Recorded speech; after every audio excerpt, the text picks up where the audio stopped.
भौजी देखा बुढ़वा के समझाता नहीं तो मार के कपार उपार फाड़ देवे कर, समझलू कि नहीं? कैसन हो बुढ़ऊ, का हो गल? अरे का भला पतोहिया करे घर में गल लनिया कर मेहररुआ हमसे बतियावे लगलिए हाल चाल ते ससुर के नाती कहत बा कि तू लाइन मारत रहला हमरे मेहररुआ के। आई हो दादाई का सुनत बाटी हम बुढ़ौती में जाए बुढ़ऊ तू एकदम सेठिया गई बाटा तो का जरूरत रही इनकर मेहररुआ से तोके बतियाऊ देकर। ये भैया तू जा अपने घरे, हम बुढ़ऊ के समझा देती ला जा। हाँ ते बुढ़वा तो समझा दिया ना तो मार के कर चश्मा उश्मा कुल उतार ले। हम जानत हो कि नहीं अपने सास ससुर के समझाए करे दो गलवा तो के इतना मेहरारू से बतियौले का अथु सब खीन बाटे तो कहां मेहरारू एक ठेली आले। अरे का करी रे पतोहिया इसने बुढ़ौती आ गई बा, कोनो मेहरारूआ नहीं मिलत बाटी मोरे जोड़ी लायक कहां से लिया।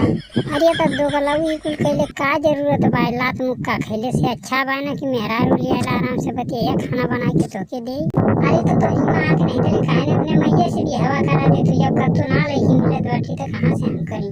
खाली तो हम लोग के तो हिस्सा जड़ जमीन चाहत बा और का ना खाना टाइम से देबू ना नहवाईबू धोईबू टाइम से। काहे ना दोगलू तोहरे दादा का हम नौकर बाटी नहीं से तोके नहवाई धोई यह ना करत बाटा। दोगलू बुढ़ौती मेहरारू खोजत बता यह कुरई गलत होगी करेगी। देख पतोहिया अब ज्यादा फालतू बोलबी तो हमसे बुरा क्यों ना, इसमें जो दोगलवा हर मर चाहे कुछ भी कर मुझसे कहा ले दे।